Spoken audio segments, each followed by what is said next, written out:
બેબાક અંદાજના કારણે જાણીતા અને કોઈ પણ પાર્ટી લાઇનની ચિંતા કર્યા વગર પોતે લોકોનો અવાજ ઉઠાવનારા જિગીસા પટેલને રહીને યાદ આવ્યું છે કે તે ખેડૂત પુત્રી છે। હું પણ એક ખેડૂતની દીકરી છું। શા માટે અમારે આવું કહેવું પડી રહ્યું છે અને આખી ઘટના શું છે તેના વિશે વિગતે ચર્ચા કરવી છે। નમસ્કાર, તમે જોઈ રહ્યા છો ચક્રવાત ન્યૂઝ, હું આપની સાથે અહેમદ।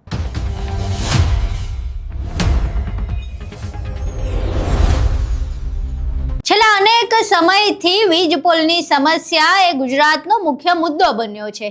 ખેડૂતો લગભગ 6 થી 7 મહિનાથી વીજ પોલનો વિરોધ કરી રહ્યા છે। જ્યારે તેઓ વિરોધ કરે છે તો પોલીસને આથા બનાવીને તેમના ઉપર અત્યાચાર કરવામાં આવે છે, તેમને ઢસેડવામાં આવે છે, તેમના પર લાઠીઓ વરસાવવામાં આવે છે, બૈરાઓ હોય કે બાળકો તમામની અટકાયત કરવામાં આવે છે। હવે મોરબીના જેતપરમાં પાટીદાર મહિલાઓ જે હતી, જે ખેડૂત મહિલાઓ છે, તેમને લાઠીઓ પડી હતી, તેમના ઉપર અત્યાચાર ગુજારવામાં આવ્યો હતો, તેમને તેમના જ ખેતરમાંથી ધોમધકતા તાપમાં ઢસડવામાં આવ્યા હતા। ત્યાં સુધી આમ આદમી પાર્ટીના નેતા એવા જિગીસા પટેલને યાદ ન આવ્યું કે તેઓ એક ખેડૂત પુત્રી છે અને તેઓ પાટીદારની દીકરી છે। પરંતુ જ્યારે કોંગ્રેસ દ્વારા એક કિસાન યાત્રાનું આયોજન કરવામાં આવ્યું હતું, ટ્રેક્ટર રેલી ગાંધીનગર કૂચ કરવાની વાત કરવામાં આવી હતી, પરંતુ અમુક સંજોગો વસાદ એક ટ્રેક્ટર રેલી ગાંધીનગર ન પહોંચી, કારણ કે આમ આદમી પાર્ટીના કાર્યકર્તાઓએ ત્યાં હોબાળો કર્યો અને બાદમાં વાતાવરણ ડહોળાઈ ગયું, જેના કારણે કેટલાક ખેડૂતોએ યુટર્ન મારી દીધા।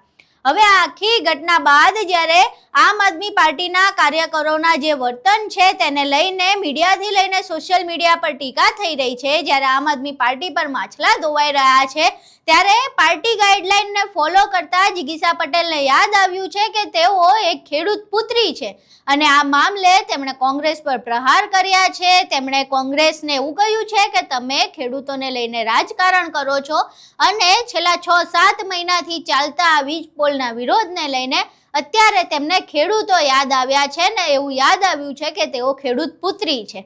અહીં સાંભળીએ પહેલા કે આખા આંદોલનને લઈને જિગીસા પટેલ શું કહી રહ્યા છે અને કોંગ્રેસ ઉપર શું પ્રહાર કરી રહ્યા છે। કે ખેડૂત આંદોલન હતું, ખેડૂતોની પીડા હતી, ખેડૂતોના પોતાના ખેતરની અંદર, પોતાની જમીનની અંદર, પોતાની માલિકીની જમીનની અંદર કંપનીઓ દ્વારા જે વીજ પોલ લગાવવામાં આવતા હતા અને એના વિરોધમાં ખેડૂતો એકત્રિત થઈ અને ગાંધીનગર સુધી કૂચ કરતા હતા।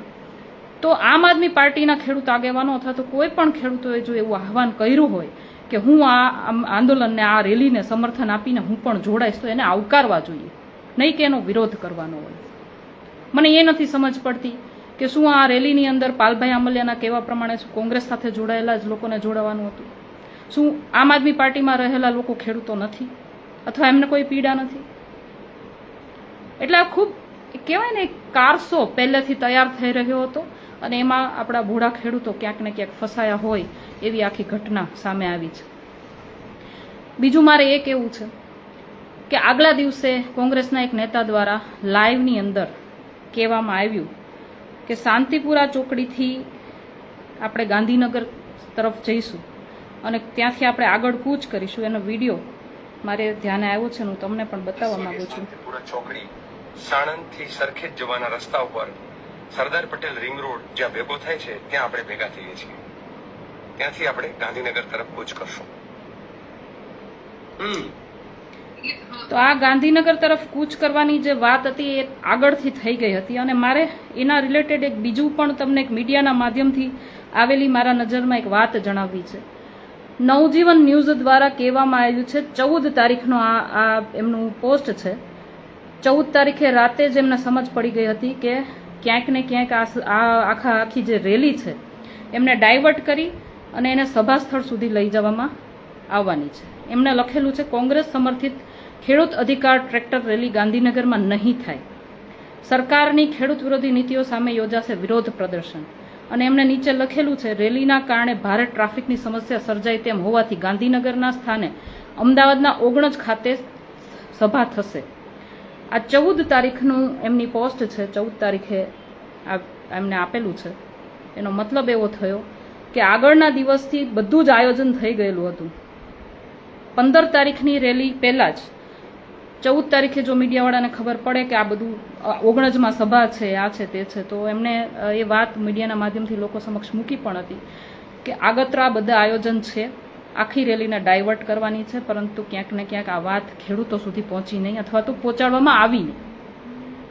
સવારે ખેડૂતો શાંતિપુરા ચોકડીએ ભેગા થયા પછી પણ ખેડૂતોને કહેવામાં નથી આવતું. જ્યારે ગાંધીનગર સુધી પહોંચવામાં આવે છે એ પહેલા ખેડૂતોને એક કહેવાય ને એક સભામાં વાળવામાં આવે છે અને આ સભામાં પછી ખરા નાટકો ચાલુ થાય છે. મારે એટલું જ કહેવું છે કે આમ આદમી પાર્ટી દ્વારા પણ આની પહેલા એ 2-3 વાર ખેડૂતોના મુદ્દે આંદોલનો થયા છે.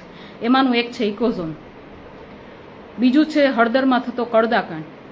અને આ 2 આંદોલનની અંદર તમારે હાલની તારીખમાં પણ જોવું હોય તો જોઈ લેજો. સોશિયલ મીડિયાના માધ્યમથી, મીડિયાના માધ્યમથી ઘણા બધા વિડીયો તમને મળી રહેશે કે આમાં આમ આદમી પાર્ટીનો એક પણ ટોપી, ખેસ, બેનર કે ઝંડો ક્યાંય પણ તમને દેખાય નતો. ખેડૂત માટે અમે જ્યારે આંદોલન કરતા હતા, આમ આદમી પાર્ટી દ્વારા જ્યારે પણ આંદોલન થયું ત્યારે ક્યાંય પણ એમાં રાજકારણ કરવામાં નથી આવ્યું. શું કામ? કારણ કે ખેડૂતની વેદના હોય, જ્યારે જગતનો તાત કહેવાય ને કે પીડામાં હોય, ત્યારે એના નામે રોટલા શેકવાય આમ આદમી પાર્ટી ક્યારેય નથી કરતી. ક્યારેય પણ ટોપી, ખેસ કે બેનર તમે જોઈ લ્યો, બધા વિડીયોની અંદર જોઈ લો, ક્યાંય પણ તમને જોવા નહીં મળે. પરંતુ અહીંયા પહેલા જ દિવસે, આગળના જ દિવસે આમ આદમી પાર્ટીના આગેવાનોને, આમ આદમી પાર્ટી સાથે જોડાયેલા ખેડૂતોને ન આવવા માટે વિનંતી કરવામાં આવી. કહેવામાં આવ્યું કે આંદોલન અમે ઊભું કર્યું છે, અહીંયા તમે ન આવતા. એનો અર્થ એવો થયો કે ક્યાંક ને ક્યાંક આ આંદોલન માત્ર ને માત્ર જસ લેવા માટે ઊભું કરવામાં આવ્યું હતું. બીજું મારે તમને એ સમજાવવું છે કે ઘણા બધા આંદોલનો થયા ગુજરાતની અંદર. ક્યારેય તમે જોયું છે કે પોલીસ તંત્ર દ્વારા કે સરકાર દ્વારા ક્યાંય સારી વ્યવસ્થા કરવામાં આવી હોય, કોઈને પાણીનું પણ પૂછવામાં આવ્યું હોય? પરંતુ કાલે જ્યારે આંદોલન થતું હતું, આંદોલનમાં જ્યારે ટ્રેક્ટરો લઈને, ચાલીને ગાડીઓ લઈને જ્યારે ખેડૂતો ગાંધીનગર તરફ જતા હતા, ત્યારે પોલીસ તંત્ર દ્વારા ત્યાં જ્યુસની વ્યવસ્થા કરવામાં આવી હતી. ક્યારેય જોયું છે આટલા બધા આંદોલનો થઈ ગયા, ક્યારેય સરકાર તરફથી તમને કોઈ પાણીનું પણ કોઈ દિવસ પૂછ્યું છે? નથી પૂછતા. સરકારની કોઈ દિવસ, આ ભાજપ સરકારની કોઈ દિવસ નીતિ જ નથી કે કોઈની વાત સાંભળવી. અમે આટલા બધા આંદોલનો સાથે જોડાયેલા છીએ, આટલા બધા આંદોલનો કરી ચૂકેલા છીએ, એની એક મુવમેન્ટના એક કહેવાય ને એક ભાગ રહી ચૂકેલા છીએ. પરંતુ અમને તો કોઈ દિવસ સરકાર તરફથી કોઈ દિવસ કહેવાય ને કે એક પાણીનું પણ પૂછવામાં નથી આવતું, કોઈ એક સારી વ્યવસ્થા પણ કરવામાં નથી આવતી. એના બદલે કોંગ્રેસ જ્યારે આ આંદોલનને કોંગ્રેસ પ્રેરિત કરવા જઈ રહી હતી ત્યારે સરકારનો સપોર્ટ તો તમે જુઓ. ત્યાંથી જ લોકોને સમજી જવાની જરૂર હતી કે દાળમાં કંઈક કાળું છે. હરેક આંદોલનમાં દરેક કહેવાય ને આંદોલનકારીઓને હંમેશા લાઠીચાર્જ, ટીયર ગેસ, ગોળીબાર, ધોકા અને ખોટા કેસો, એના સિવાય કોઈ દિવસ કાંઈ નથી મળ્યું. પણ એના બદલે આ આખું આંદોલન તમે જુઓ કે એના મંજિલ સુધી પહોંચે એની પહેલા એને ડાયવર્ટ કરી દેવામાં આવ્યું, એક જશ લેવામાં આવ્યું. પરંતુ ક્યાંક ને ક્યાંક તમારી આ જે નીતિ હતી, કોંગ્રેસ દ્વારા કરવામાં આવેલું આ જે કારસ્તાન હતું, જો કે તમે ભાજપ અને તમે બે મામા માસીના તો છુઓ જ, તો હવે ગુજરાતની જનતા જાણી જ ગઈ છે. પરંતુ તમારા દ્વારા જે કરવામાં આવેલી નીતિ હતી એને આ વખતે પણ ખેડૂતો જાણી ગયા. આ વખતે પણ તમે તમારા કારસ્તાનમાં તમે સફળ ન થઈ શક્યા. મારે એટલું જ કહેવું છે, મારા ગુજરાતના તમામ ખેડૂતો જે છે, જે ખેડૂત ભાઈઓ, બહેનો, માતાઓ, વડીલો, જેટલા પણ લોકો મારો આ વિડીયો જોઈ રહ્યા છે, જો તમારા સુધી મારો આ વિડીયો પહોંચે તો મારે તમને એટલું જ કહેવાનું છે, હું પણ એક ખેડૂતની દીકરી છું. શું આપણે એટલા બધા ભોળપણમાં છીએ, એટલા બધા ભોળા છીએ, કોઈ આપણા નામે રાજકારણ કરી જાય એ પણ આપણને સમજ ના પડે? આપણે એવા લોકોને ઓળખી ના શકીએ? આપણા માટે લડતા લોકોને પણ આપણે ન ઓળખી શકીએ? એટલા બધા ભોળા છીએ. મારે તમને એટલું જ કહેવાનું છે કે હવે સમય નથી આ બધી વસ્તુને માં પોતાના સમયને બરબાદ કરવાનો. આજે તમે જુઓ અત્યારનો જે માહોલ છે, કે અત્યારનો જે સમય છે, આપણે નવી વાવણી કરવાનો સમય છે. આ સમયની વચ્ચે આપણે એક કહેવાય ને કે આપણી પીડા લઈ અને આપણે 2-3 દિવસ સુધી આપણા ટ્રેક્ટરોના ડીઝલ, પેટ્રોલ બાળી અને આપણે ગાડીઓ લઈને આપણે અહીંયા ગાંધીનગર સુધી પહોંચ્યા.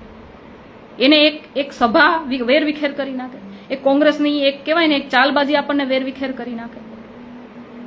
મારે મારા ખેડૂતોને એટલું જ કહેવાનું છે, કોઈ પણ મુવમેન્ટની અંદર, કોઈ પણ ઘટનાની અંદર અને કોઈ પણ સમય સંજોગની અંદર આપણા માટે લડતા નેતાઓને પણ ઓળખો, આપણા માટે લડતા લોકોને ઓળખો. આપણા નામે રાજકારણ કરતા લોકોને ઓળખો, આપણા માટે રોટલા શેકતા, આપણા માટે લડાઈ લડીને પોતાના રોટલા શેકતા માણસને પણ ઓળખો. પરંતુ દરેક સમયની અંદર, દરેક સંજોગની અંદર સંગઠિત થઈને રહો.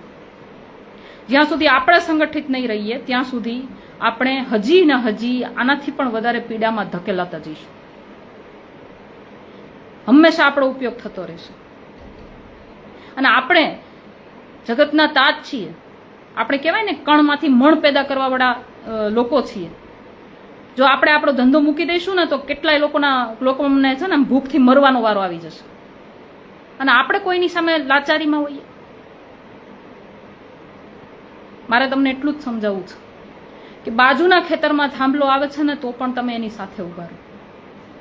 બાજુના ગામમાં થાંભલો આવે છે તો પણ તમે એની સાથે ઉભા રહો. બાજુના કહેવાય ને કે જિલ્લાની અંદર કે બાજુના તાલુકાની અંદર કે બાજુના કોઈ શું કહેવાય કે બાજુની કોઈ વિધાનસભાની અંદર પણ ક્યાંય થાંભલો આવે છે તો તમે એની સાથે ઉભા રહ્યો. શું કામ? એનું કારણ છે કે કાલ સવારે આપણા સાથે કંઈ અન્યાય થશે ને તો આપણે જેની સાથે ઉભા રહીશું એ લોકો પણ તમારી સાથે આવીને ઉભા રહેશે. અને એના માટે સંગઠિત થવું પડશે.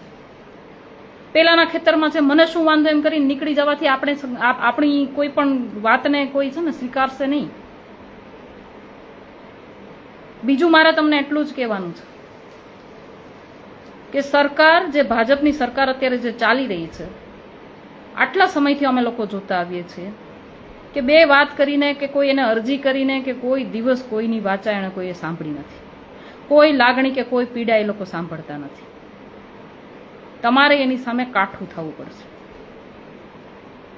આપણી જમીનની અંદર અગર કોઈ આપણી માલિકીની જમીનમાં આપણી પરમિશન વગર કોઈ પગ પેસારો કરે છે તો આપણામાં એટલી તાકાત હોવી જોઈએ કે આપણી પરમિશન વગર એ ચકલું ત્યાં ન ફરકવું જોઈએ. અને એના માટે તમારે સંગઠિત થવું પડશે. તમારે તમારા ખેતરની અંદર કે બાજુવાળાના ખેતરની અંદર કોઈ પગ પેસારો કરે અને આખું ગામ તમે એની સામે ઊભા હોવ તો કોણ તમારું શું ઉખેડી લેવાનું છે? અને મારે કોંગ્રેસને પણ કહેવું છે કે તમારા આ બધા નાટકો બંધ કરો. ખેડૂતોના નામે રોટલા શેકવાનું બંધ કરો. તમે આમ આદમી પાર્ટીને ત્યાં નહોતા આવવા દેવા માંગતા. એનું કારણ ક્યાંક ને ક્યાંક એવું હતું કે તમે જસ લેવા માંગતા હતા. તમને ખેડૂતોની પીડાથી કોઈ પડી નહોતી. બાકી અમારી જેમ જ્યારે હળદરમાં કડદાકાંડ થયો, જ્યારે ઇકોઝોનમાં અમારા નેતાઓ જ્યારે હતા ત્યારના તમે વિડીયો જોઈ લેજો. ક્યાંય પણ તમને આમ આદમી પાર્ટીનું એક પણ મટીરિયલ નહીં મળે. કારણ કે અમે જસ લેવાવાળા નથી. અમે ખેડૂતોની પીડા સમજીએ છીએ કારણ કે અમે પણ ખેડૂત છીએ. અમારા બાપ દાદા પણ આ ખેતી કરી કરીને અમને મોટા કર્યા છે, અમને ભણાવ્યા ગણાવ્યા છે અને અહીંયા સુધી પહોંચાડ્યા છે. સાથે સાથે મારે શહેરમાં રહેતા ખેડૂતોના દીકરા દીકરીઓને પણ મારે કહેવું છે કે તમે આજે શહેરમાં રહેવા લાયક થયા કે શહેરમાં તમે એક ઘર બંગલો બનાવીને રહેવા લાયક થયા છો ને તો ક્યાંક ને ક્યાંક તમારા બાપ દાદાની મહેનત છે કે જેણે ખેતરમાં વરસાદ, ઠંડી, તડકો કાંઈ પણ જોયા વગરના મહેનત કરીને મજૂરોની જેમ મહેનત કરી અને તમને છે ને ત્યાં સુધી પહોંચાડ્યા છે. આજે તમારા બાપ દાદા ત્યાં ગામડાની અંદર પીડામાં હોય ને ત્યારે તમારે અહીંયા સિટીમાં બેઠું ન રહેવાય. તમારે એને કહેવાય ને સહારો બનીને તમારે એની પડખે ઊભું રહેવું પડશે. આજની પેઢીને મારે આ જ વાત કરવી છે કે તમે જે કાંઈ છો એ તમારી સાથે જોડાયેલી જમીન સાથે જોડાયેલા જે કાંઈ પણ તમારા બાપ દાદા છે ને એના માટે થઈને છો, એને કરેલા કર્મોથી છો. એટલે એમને જ્યારે જરૂર પડે ને ત્યારે શહેરમાં તમારી નોકરી ધંધો મૂકીને તમારે જવું પડે ને તો જાજો. કારણ કે તમારું પેટ છે ને એનાથી ભરાય છે. કોઈ ફેક્ટરીમાંથી રોટલીઓ નથી બનતી. અહીં તમે જિગીષા પટેલને સાંભળ્યા. હવે જિગીષા પટેલ એકમાત્ર આવા નથી. પ્રવીણ રામ હોય કે પછી ગોપાલ ઇટાલિયા હોય કે ઈસુદાન ગઢવી હોય, તમામ લોકો જે હતા એમણે બધાએ મોડા જ યાદ આવ્યું હતું કે વીજ પોલની આવી કોઈ સમસ્યા છે. જ્યારે 15 જૂનની જાહેરાત થઈ ગઈ હતી, ટ્રેક્ટર રેલીની જાહેરાત થઈ ગઈ હતી, ત્યારે જે 15 તારીખે ટ્રેક્ટર રેલી યોજાવાની હતી એ અઠવાડિયામાં તો ઈસુદાન ગઢવી કે ગોપાલ ઇટાલિયા કોંડ અને મોરબી આંટો મારવા ગયા. પ્રવીણ રામ બીમાર હતા, પણ પ્રવીણ રામ કઈ 6-7 મહિના તો બીમાર નહોતા. સ્થાનિક સ્વરાજની ચૂંટણી પહેલા તો એમણે બહુ યાત્રાઓ કરી, બહુ સભાઓ કરી. જ્યારે રાજુ કરપડા સભા કરી રહ્યા હતા ત્યારે રાજુ કરપડાને પાડી દેવાના ઈરાદે આમ આદમી પાર્ટીએ યાત્રાઓ કરી. કિસાન યાત્રા ચાલી, રાજુ કરપડાના ગઢમાં કિસાન યાત્રા કરવામાં આવી. પણ જેવી જ સ્થાનિક સ્વરાજની ચૂંટણી પતી ગઈ કે આમ આદમી પાર્ટીએ એકેય વાર ખેડૂતનું નામ સુદ્ધા નહોતું લીધું. રહીને સોશિયલ મીડિયા પર વિડીયોઝ બનાવ્યા અને ત્યારબાદ છેક જ્યારે કિસાન યાત્રા નજીક આવી ત્યારે જતા તો એમના બે દિગ્ગજ જે નેતાઓ છે એ ગ્રાઉન્ડ ઉપર એમના ખેતરમાં પહોંચ્યા કે પરિસ્થિતિ શું છે તેનો તાગ મેળવવા માટે. હવે આખું બધું પતી ગયું જ્યારે કોંગ્રેસે ના પાડી દીધી કે આમ આદમી પાર્ટી અમને આ આંદોલનમાં ન જોઈએ, અમને એમનો કોઈ સાથ નથી જોઈતો, તેમ છતાંય આમ આદમી પાર્ટીના કાર્યકરો ત્યાં ગયા, ત્યાં હોબાળો કર્યો, આખું વાતાવરણ આંદોલનનું ડોળી નાખ્યું. અને જ્યારે હવે આમ આદમી પાર્ટી ઉપર માછલા ધોવાઈ રહ્યા છે કે તેમણે આખું આંદોલન બગાડ્યું, ત્યારે પ્રવીણ રામથી લઈને ગોપાલ ઇટાલિયાથી લઈને હવે જિગીસા પટેલ જે પોતાના બેબાક અંદાજ માટે જાણીતા હતા, જેઓ કોઈ પાર્ટી ગાઈડલાઈનને સાઈડમાં મૂકીને લોકો માટે અવાજ ઉઠાવતા હતા, લોકોની વાત કરતા હતા, તેમણે હવે પાર્ટી ગાઈડલાઈન ફોલો કરીને આ પ્રકારના વિડીયો બનાવવા પડી રહ્યા છે.